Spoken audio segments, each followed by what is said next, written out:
All right, we begin with breaking news in the Middle East, where air raid sirens in Tel Aviv just blared moments ago after Iran launched another barrage of missiles. President Trump is calling for Iran's unconditional surrender as the war between Israel and Iran brings the U.S. closer to direct involvement. Good evening, everyone. I'm Elizabeth Vargas. Now, the U.S. isn't dropping bombs yet, but a lot of what happens right before we start dropping bombs is happening. President Trump held a high-stakes meeting in the Situation Room with his national security team this afternoon to consider his options. American military assets are moving to within striking distance, and the people of Iran have been told to evacuate the main city of Tehran. We are still awaiting details from the White House on that hour-long meeting, but one of those options reportedly includes dropping bunker-busting bombs on one of Iran's main nuclear sites. The Fordo facility is buried about 300 feet under a mountain. Israel doesn't have proper ammunition to take it out with an airstrike. So that's where the Americans' vaunted air superiority might come in. The American B-2 stealth bomber, the only plane configured to carry the 30,000-pound bunker-busting bomb, could get the job done. Another approach would be taking out the one person most committed to Iran's nuclear ambitions, Iran's supreme leader, Ayatollah Khamenei. In a post on Truth Social, Trump made a direct threat to the Ayatollah, saying, "We know exactly where the supreme leader is hiding." He added, "He is an easy target, but is safe there. We are not going to take him out, at least for now." After repeatedly calling on Iran to make a nuclear deal, earlier today, the president told reporters he's no longer in the mood to negotiate, and he said he wants something better than a ceasefire. And then a real end, not a ceasefire. And then so something that will be public. Yeah, or giving up entirely. Is that okay too? Meanwhile, missile strikes between Israel and Iran continued for a fifth straight day. The Israeli Defense Forces posted this video today showing strikes on missile launch sites and storage facilities in Iran. The IDF says it has struck a dozen of those targets. Now, despite its depleted missile inventory, Iran's commander-in-chief warned residents of Tel Aviv to evacuate ahead of what he called a punitive operation. We have team coverage tonight. NewsNation's Robert Sherman is live in Tel Aviv. Joe Khalil is standing by for developments out of Washington. But let's begin right now with Robert. Robert, you just took shelter moments ago because more missiles from Iran were fired. What is the situation right now? Yeah, I can tell you this, Elizabeth. It's been a very active night here in Israel. Not once, but twice, Iran fired salvos of missiles here at our position in central Israel, causing millions of Israelis to flee and head for shelters. And that included us. Take a look at what happened. Okay, sirens just started blaring here in Tel Aviv. Actually, in the sky, we're already starting to see some of the Iron Dome interceptors that are being launched in order to intercept some of these missiles that are coming from Iran. We now have to go into the bomb shelter quickly, so this is where we're going to head to now. Every time you check into one of these hotels, staffers tell you to make sure that you know exactly where these are located. It's that important because this is something that happens so consistently. Safe room, as you can see right here.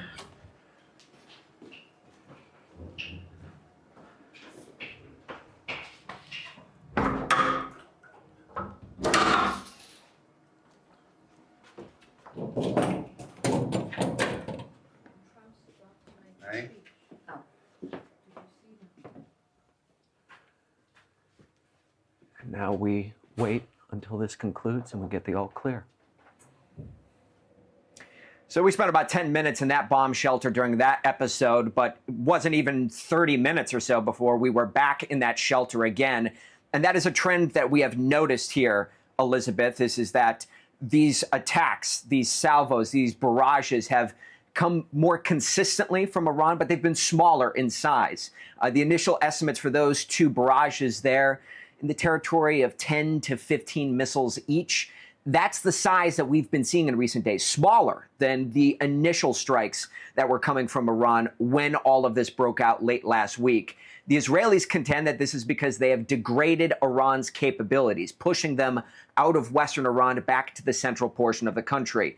Iran is pushing back on all of that, and they say that they are just lying in wait for stronger, more punitive strikes if Israel continues. Elizabeth? All right, Robert Sherman reporting live from Israel to Washington, D.C. now, where NewsNation's Joe Khalil is following the latest developments for us out of the White House and Capitol Hill. Joe, the legislative branch of Congress meaning, doesn't normally like wars to start without it giving its stamp of approval. What are you hearing from the halls of Congress at this hour? No, that's right. And you've actually seen measures both in the House and in the Senate, Elizabeth, that are trying to get President Trump to come to Congress and to get approval before any sort of strike, because those members in the House and Senate say that would be a declaration of war, which constitutionally has to go through Congress. And you're seeing that in a bipartisan way. Interesting. You've got several Republicans opposing a potential offensive strike from the United States into Iran. Elizabeth, from here at the White House, that is the exact question that President Trump has to answer, and the reason that he convened his national security team in the White House earlier today is to answer that fundamental question. Is the U.S. going to actually launch a strike, begin a war, rather, with Iran? Or are we going to continue to play this secondary role and assist our ally in Israel, which is what the U.S. is doing right now? President Trump was not shy earlier today about talking about American capabilities, specifically talking about taking out the Ayatollah. You already played that. He also at some point today said that the United States, in his words, we have control over the skies of Iran. We later got clarification that did not mean that American jets were over Iran, although, again, that option is there. What's really interesting, Elizabeth, is that just a couple of days ago, President Trump was talking about how there was potential for negotiation, a diplomatic end to this. Right now, he seems much less prone to the diplomatic option. All right, Joe Khalil reporting live from Washington. Thanks. The IDF, of course, says that Operation Rising Lion has been planned for years. The catalyst for launching it, they claim, was evidence of Iran's accelerated weaponization of its nuclear program. So, is this all going to plan so far? And does the plan involve dragging the U.S. into the conflict? A short time ago, I spoke to the Lieutenant Colonel Nadav Shoshani. He is the spokesman for the IDF. Colonel, Iran claimed it struck a military intelligence center in Tel Aviv today. Can you tell us about what damage may have been inflicted? Iran fired multiple small barrages of missiles today with very insignificant effect today, not a casualty to buildings in Israel or to people in Israel, happily, and they have the amounts of missiles they've been firing have been going down and becoming less effective. And, we've seen something very clear. The Iranians do not have a lot of achievements, and it's very clear when you don't have a lot of achievements, you start pushing out fake news, you start creating AI images that portray victories. They start telling every day that an F-35 has collapsed. I can guarantee you all of these things are fake. Our pilots have come back to Israel safely, have gone back to strike again, have come back again and striked again for days. No F-35 has been targeted or fell in Iranian skies, and the Iranians have very few achievements, and I understand why they would try to look for achievements maybe in the communications arena, but I think the picture is very clear. Yeah, so much of what they're putting out, because Iran has its own gloating feed on social media saying, here we come and here's pictures of our destruction. You're saying all that's disinformation. Well, there have been some hits in Israel, especially a few nights ago, less and less as the days go by. Hopefully it stays like that. We can't guarantee it, but we're operating to achieve that. We are operating currently over 1,000 miles from Israel. We have an eye in the sky. We have active intelligence, and in real time, we find those ballistic missiles, those launchers, and we've had almost half of those missile launchers we've been able to eliminate, more than a third, way more than a third. And we've been able to find those missiles, take them out in real time, and prevent those large barrages we've seen on the first nights. And we hope we can continue doing that. All the same, we're going to stay ready to defend our people with our aerial defense systems. And I think what we're going to see as the time goes by, the Iranians get more and more desperate and start faking more and more, and start spreading more and more fake news, as they have in recent days. Iran warned the people of Tel Aviv and Haifa to evacuate because they're about to launch a, quote, punitive operation. Do you think that's true? Well, we carried out a very, very successful operation, and the most important thing in that operation was the first hours. We were able to take dozens of their aerial defense systems. We were able to take more than dozens, in the hundreds of their missiles and missile launchers, and we're carrying out a very successful campaign. Our aircraft are traveling safely in Iranian skies for hours over hours. We have aerial supremacy all the way from Western Iran to Tehran, moving to new arenas. So I think war comes with a price. We're fighting this war because we have to, because we can't have this evil regime have weapons of mass destruction. Imagine those ballistic missiles attack if they had nuclear weapons. Imagine if they had 10 times the weapons. So we have to fight. We understand it comes with a price.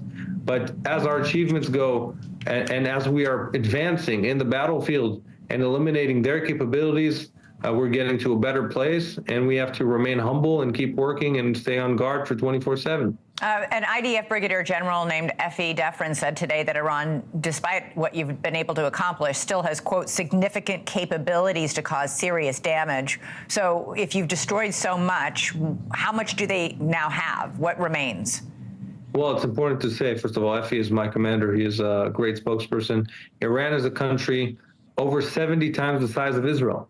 They are an enormous country, spending billions and billions every year creating weapons against Israel. They have stated their goal to annihilate the state of Israel many years ago, decades ago, and they have prepared for this. They had hundreds of UAVs, thousands of UAVs and ballistic missiles, and we have great achievements, but we can't get cocky. We have to stay humble. We have to stay prepared, understanding that this operation isn't over. There's still ways to go. And if we let our guards down for 1 second, civilians can get hurt or even worse, killed. So we have to stay vigilant and keep our civilians. The most important thing when Effie is speaking, he's speaking to the Israeli public, because sadly, most of the casualties so far were people who were not in the bomb shelters, who were not adhering to the Homefront Command guidelines. So it's very important that they do alongside with our aerial defense systems operating. Okay. So, Colonel, what is the end game of this attack? Is it to take out of all of Iran's nuclear storage capacity, all of Iran's nuclear facilities, or is it regime change? Because you cannot destroy all of those nuclear facilities in Iran without American help. Well, first of all, we can do a hell lot of damage, and we have in recent days. We've operated in Natanz in a way, and even the IAEA have said it, that they've seen significant damage in Natanz. We've operated in Isfahan. We've been able to eliminate all the senior scientists working on this plan. We've been able to eliminate all the first chain of command, all the leadership of the Iranian military. We've had a lot of great achievements, and there's a way to go. Our goal is very simple, and we understand it by looking at what would happen if we didn't operate, is to make sure Iran doesn't have a nuclear bomb, to make sure that Iran doesn't surprise us in a year or two down the line with 10 times the ballistic missiles we've seen in recent days, 20 times the ballistic, because that's what they were planning. And our job is to make sure we remove this existential threat. That is our first mission and most important mission. And after that, we'll see. We'll look at what's happening on the ground, and our political echelon can have discussions and thoughts about what goes forward. All right. Colonel Nadav Shoshani, thank you so much for joining us from Israel tonight. We appreciate it. Thank you very much. All right, joining me now is retired Lieutenant General Mark Schwartz. His last assignment in the military was serving as the U.S. Security Coordinator for Israel and the Palestinian Authority. He's now with the RAND Corporation. General, great to have you here. So has Israel started a conflict with Iran that can only be finished with the help of the U.S. military? They say their aim is to destroy Iran's nuclear capacity. They can't do that without American help. They can't reach the Fordo nuclear facility without our bunker-busting bombs. Good evening, Elizabeth. Great to be with you. I concur. You're right that you talked about Fordo and the area where the IAEA, the United States, and certainly Israel has assessed where the enriched uranium is likely being stored, and where they have the ability with the centrifuges there to go ahead and continue to refine that to make it nuclear grade. So absolutely, the U.S. is the only nation that has the delivery capability and the munitions to effectively get into Fordo and destroy it. But still, as General Clark was saying in the earlier segment, you still have to get the verification. And I think there's probably two parts that in the dialogue that's been going on in Washington with the president today is, okay, what are my military options to meet the end state that he has been very clear about of eliminating Iran's ability to have a nuclear capability, and then how do we verify that, and using ideally the international community to help verify that they've been effective. And these bombs, the only bombs that can destroy Fordo, these bunker-busting bombs, can only be launched from American B-2 bombers because they're that big and they're that heavy. We can't just, for example, give the Israelis one of the bunker-busting bombs. We have to fly it in ourselves. That's correct. And only the United States possesses the munition and the aerial delivery capability and the ability to provide the tanker bridge to get those aircraft safely from their bases into the area of operations and back without landing. So all those components only the U.S. possesses. And we do appear, at least as of today, to be moving some of those assets into place. Yes, over the last 72 hours, there's been a significant amount of reporting about our tankers, a lot of our aircraft, to include the F-22, the F-35. So really a whole air armada has been moving, as well as another carrier strike group has been accelerated into the region that was supposed to do a normal rotation, but it should be in the Eastern Med here within the next, I would say, 18 to 20 hours, based on what I saw in reporting earlier today. And if we did send a B-2 bomber in to bomb Fordo nuclear site in Iran, where would that B-2 bomber come from?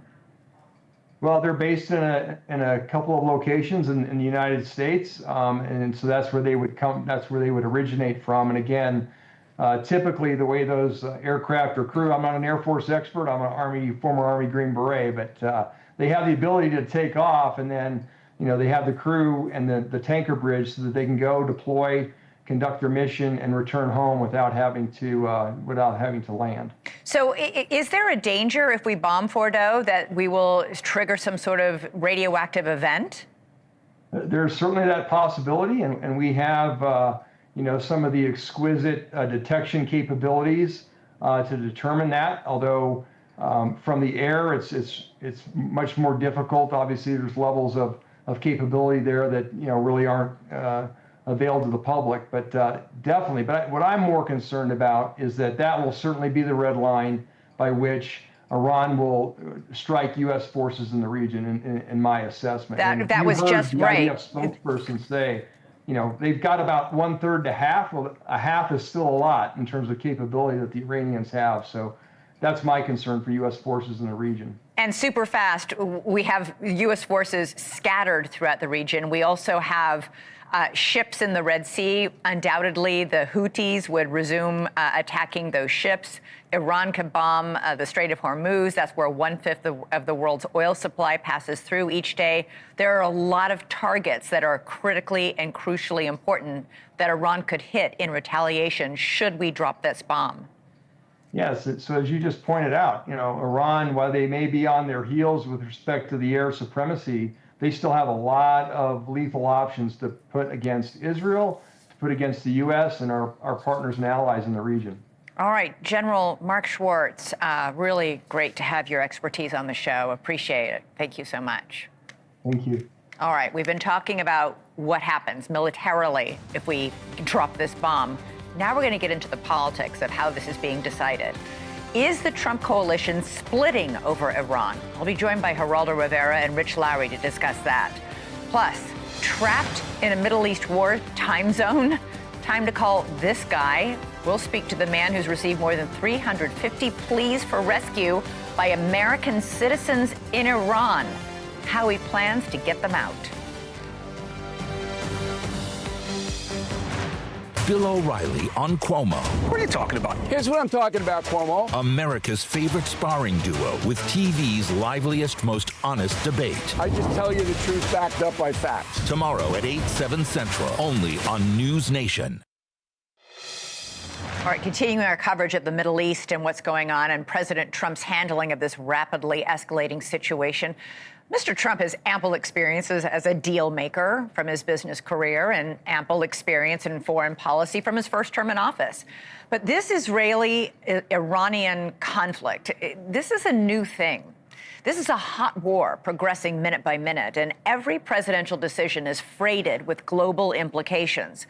One of the toughest tasks for any leader during a crisis is deciding which of your trusted advisors and loyal allies you're going to believe, and which competing plan of action is really in America's best interest. So you have the Israelis and the pressure from them to use a bunker-busting bomb on Iran's nuclear facilities, and even on perhaps Iran's leadership. Senior lawmakers like Lindsey Graham are calling on Trump to heed that call. But then you have people at the heart of Trump world who are calling on the president to do the complete opposite. Figures like Marjorie Taylor Greene, Steve Bannon, and former Fox News host Tucker Carlson. They all say that striking Iran would be a violation of the America First policies that Trump promised repeatedly in his campaign. Well, in a sign of who has the president's ear and who does not, the president today called Tucker Carlson kooky, and then reiterated in all caps that Iran cannot have a nuclear weapon. Joining me now to discuss all of this is NewsNation correspondent at large Geraldo Rivera and National Review editor Rich Lowry. Great to have both of you on the show. Geraldo, it seems there's a really significant shift going on right now for President Trump, who ran on getting the U.S. out of all wars and who, in his inauguration speech, pledged peace through strength. He's now calling for Iran's unconditional surrender and saying "we" when describing Israel's strikes on Iran, and facing real pressure to commit the U.S. military to wipe out Iran's nukes. It just seems to me, Elizabeth, that I've seen you and Rich, it seems to me that, Tulsi Gabbard, the director of national intelligence, has been absolutely shunted to the wayside. She's not being listened to. She's not reflecting President Trump's initial skepticism about this war. President Trump, everybody has to, unless he's the greatest actor in the world, and I've known him as a reality TV star, but not as an actor. He wanted to negotiate with Iran to give the world access to the nuclear sites. And instead, Bibi Netanyahu and Israel declared this war or launched this undeclared war. They wiped out, it reminds me of the Six-Day War, they wiped out Iran's self-defense capabilities. Iran is essentially defenseless right now. That traffic jam leaving Tehran is an indication. President Trump said you better evacuate, and the Iranian people are trying to evacuate their own capital of 10 million people. Yeah. It is extraordinary. And it just seems that President Trump has been drawn in by the Israelis, and he went from skepticism to threatening. And now I wouldn't be surprised at all, Elizabeth, if you don't see American refueling tankers in the air helping Israel carry out this merciless attack. Okay. They have pulverized Iran. Rich, the real question here, why would you have Israel go and do all this and only to get to another negotiated agreement? Like, why would anybody trust Iran at this point?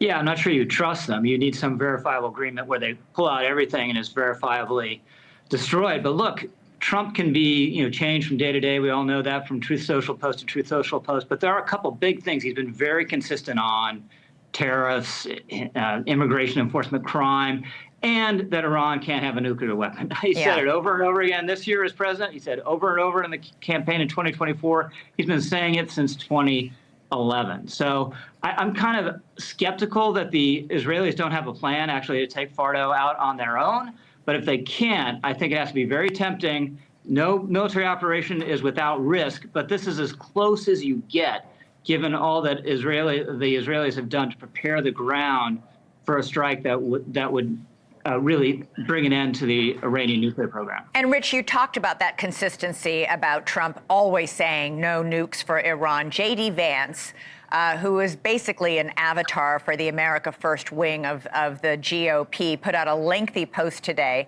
saying that Trump, quote, may decide he needs to take further action to end Iranian enrichment. That decision lies with President Trump. I assure you he is only interested in using the American military to accomplish the American people's goals. It sounds like even J.D. Vance, it was like no military, don't get involved, no wars anywhere.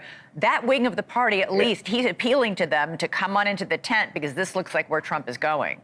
Yeah, if I were the Ayatollah right now, a lot of things would make me nervous, but that be among them. That's a sign of where the administration might be headed. Right. Look, there's pressure on the right over this, but at the end of the day, Trump runs the Trump administration, Trump runs MAGA, and any fight between Trump and some influencer who supports him, Trump is going to win. So if he decides to do this, MAGA and the Republican Party will be behind him, and if it's successful, I believe it'll be popular with the broader public. Geraldo, would President Trump need congressional approval to launch such an attack? I mean, we know that there was a lot of action going on today on Capitol Hill with lawmakers, even one Republican lawmaker saying, you got to come to us and get our approval first before you do that. Do you think he thinks he needs their approval? And do you think he would get it if he went there? I think President Trump would rather ask for forgiveness from Congress than ask permission from Congress. I think that he will do what he wants to do. You mentioned something, Elizabeth, earlier that I think needs repeating. And I think Tulsi Gabbard would agree. She toured Hiroshima, the Japanese city destroyed by a nuclear weapon. What about Chernobyl? I mean, what happens if you hit a bunker buster, you blow up the mountain, and you all of a sudden you let loose the dogs of radiation? And then you're the world's the scourge of the world rather than the hero of the free world. It just seems to me you got to go very careful now, and I just hope that everybody understands what is at stake. I mean, Iran is like a dog laying on its back, and pet my belly. I really do believe that they've exhausted most of what they have. Our reports from the area show that the latest attack, the salvo, is a third or a fourth as big as it was a couple of days ago. They're running out of these ballistic missiles. They're running out of the chief of staff that was picked 4 days ago, got wiped out. Who's going to take over the Iranian army? It's going to be some private. I don't know what they want Iran to do. That's what I want the president of the United States to tell me as a citizen. Like everything. Now it needs to be turned over. It doesn't seem to me, Elizabeth, that is enough anymore. Yeah. Now it seems to me that they want an end to what started in 1979. They want a new government. They want the Ayatollahs gone. And I don't know if that can happen without a wider war. Hey, 10 seconds, Rich, because I'm completely out of time. How quickly do you think President Trump makes this decision? Oh, I have no idea. I have no idea. That's a good, fast answer. Pound for pound, Israel might be the most military proficient society in world history. We're not the biggest or the most powerful, but the most creative and effective. Just what they've done the last couple of years after October 7th is totally extraordinary. All right, Geraldo Rivera, Rich Lowry, great to have you both on. Thank you so much. Thank you. My pleasure. All right. Coming up for us, it may not be war, but it may not be our war, but there are Americans still in harm's way. An organization based in Tampa, Florida, is rescuing Americans from across the Middle East. I'll speak to the man in charge of that operation when we come back.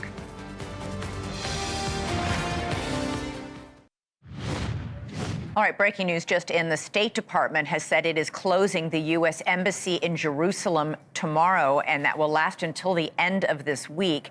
It also says there is no announcement yet on trying to help Americans who might want to leave Israel at this time. Remember, the airspace over Israel is still closed to all civilian air traffic. Nobody's been able to fly in or out since late last week. In addition, the airspace over many other nearby Middle Eastern countries is sporadically open and closed.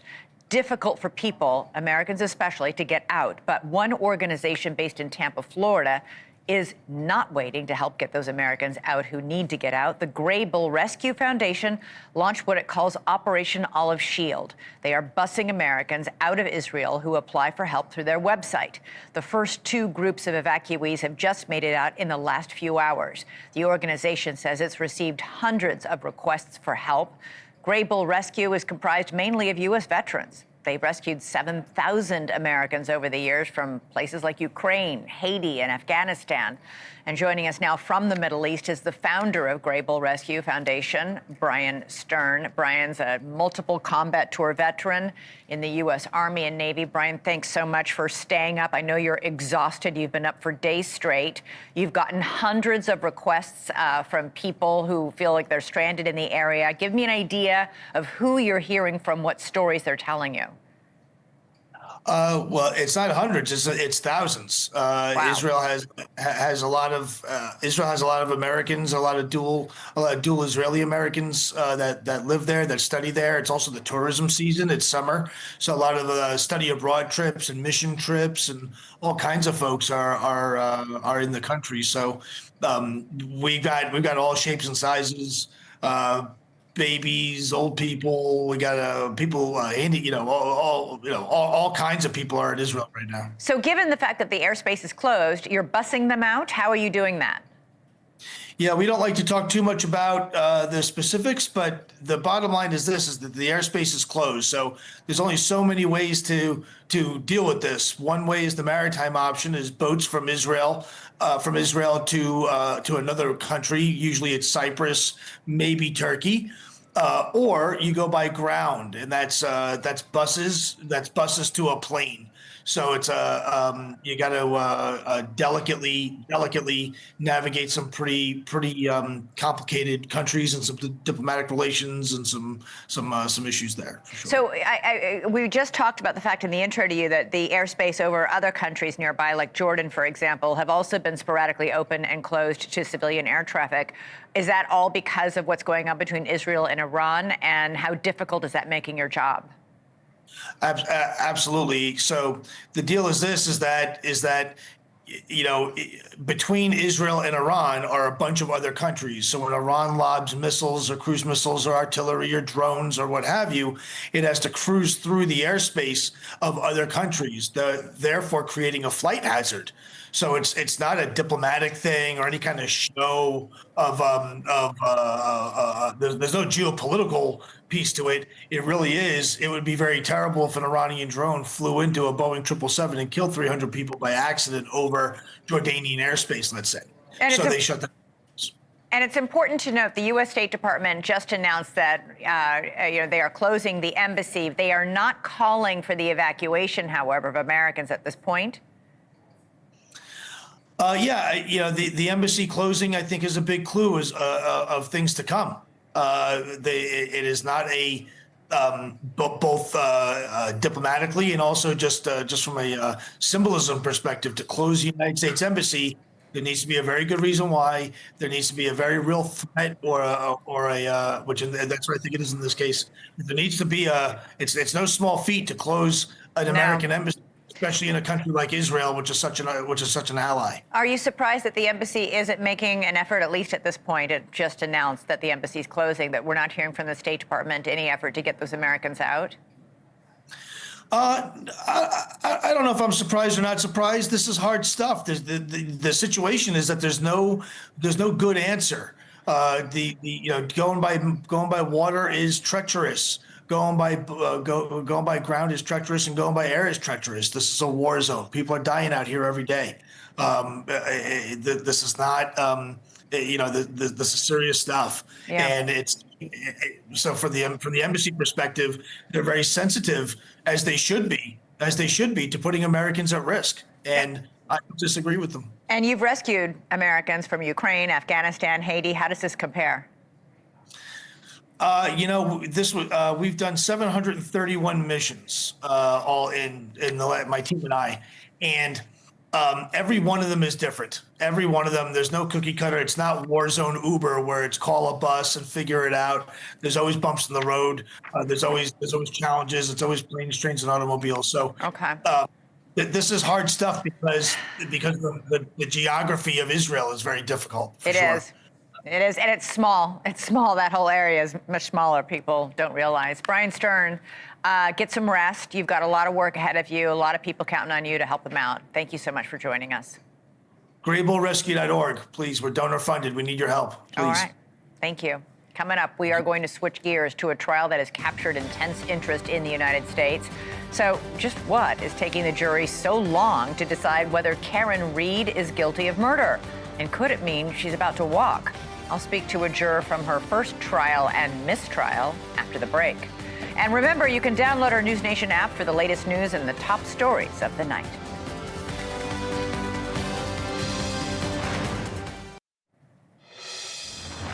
All right, could we be headed to another hung jury or even an acquittal in the Karen Read murder trial? Retrial. The jury sent 4 questions to the judge today, which raised the possibility of those outcomes. It's the first time we've heard from the jury since it began deliberations 3 days ago over whether Karen Read ran down her boyfriend John O'Keefe outside a Boston area house party in 2022 and then left him to die in the snow. Now, 3 of the questions were asked this morning. They involve the time frame for the lesser charge of operating under the influence, whether Read's media interviews are considered evidence, and if a conviction on a lesser charge would be a conviction on the overriding count. It's all pretty standard stuff. The judge updated the instructions to clear up any confusion. But it was a 4th question that was asked later in the afternoon that sent shockwaves throughout the courtroom. We received a question from the jurors.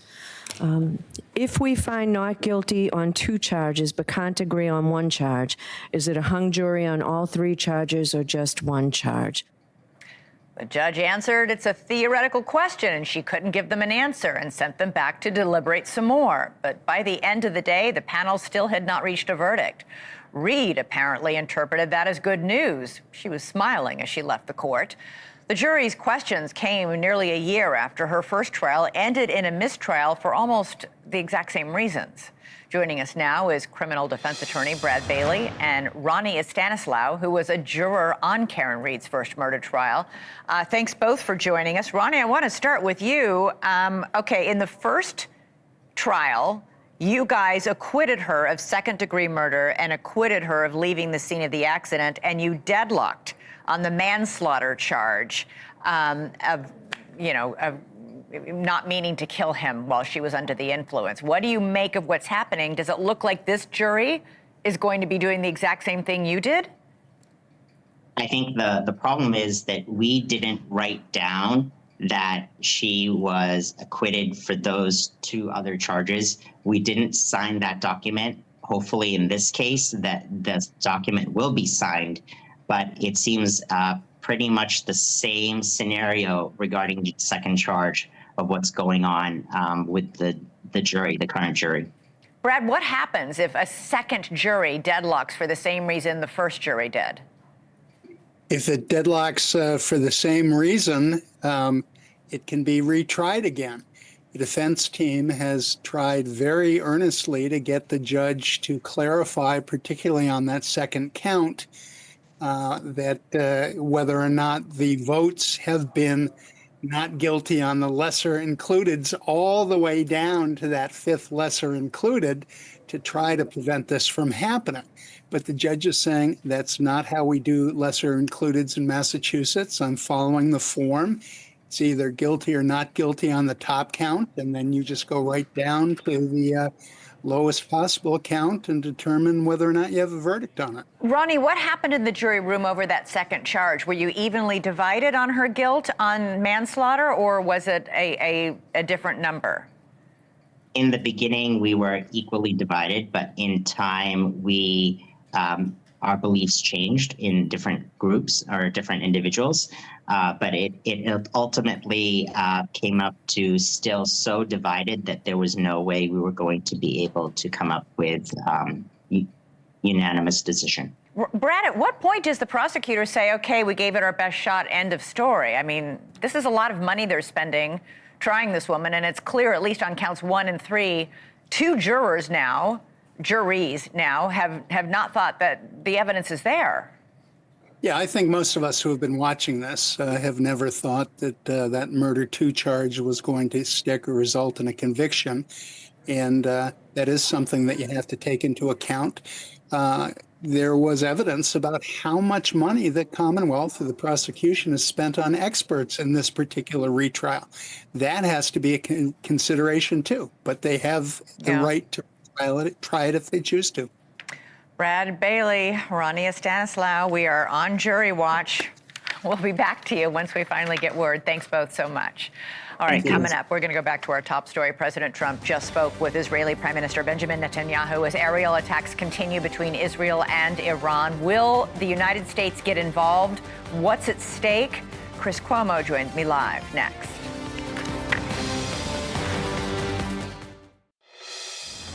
All right, all eyes now on President Trump and the White House after a very long Situation Center meeting this afternoon. President Trump meeting with his advisors, trying to figure out if, in fact, he will give the Israelis what the Israelis want, which is a bunker-busting bomb, which can only be delivered by an American B-2 bomber. Chris Cuomo has been, we've been talking about this in the commercial break, debating on what President Trump is going to do. He's got a big choice. Yeah, he's got a very big choice. I would say this is the most important moment of President Trump's, not just his administration, but maybe his life. I think so, too. The determinations that are going to be made now are going to be remembered a very long time. You know, I remember a long time ago, you and I working together at ABC News and you telling me that this matters most in the most important moments, and they're often the most fraught. Mm-hmm. And here we are. And it's really important to do the job and witness history in moments like this.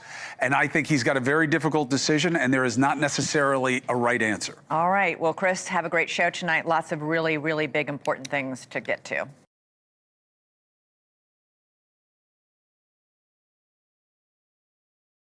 Thank you for watching. Subscribe below and download our NewsNation app right now on your phone, and you will get fact-based, unbiased news for all Americans.